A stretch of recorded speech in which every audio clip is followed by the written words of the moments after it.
How to download Minecraft Bedrock on PC or laptop. First, open Chrome and search for Minecraft. Then open the official website.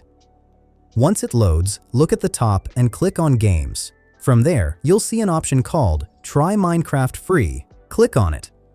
Now scroll down a bit, and you'll see different editions. Since we're going with Bedrock Edition, choose it based on your device. For example, if you're on Windows, select the Windows option.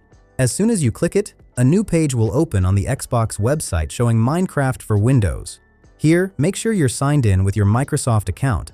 After that, click on Install. It may prompt you to open the Xbox app. Just open it.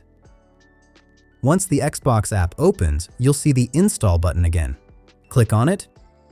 Choose your install location if needed, and the game will start downloading and installing.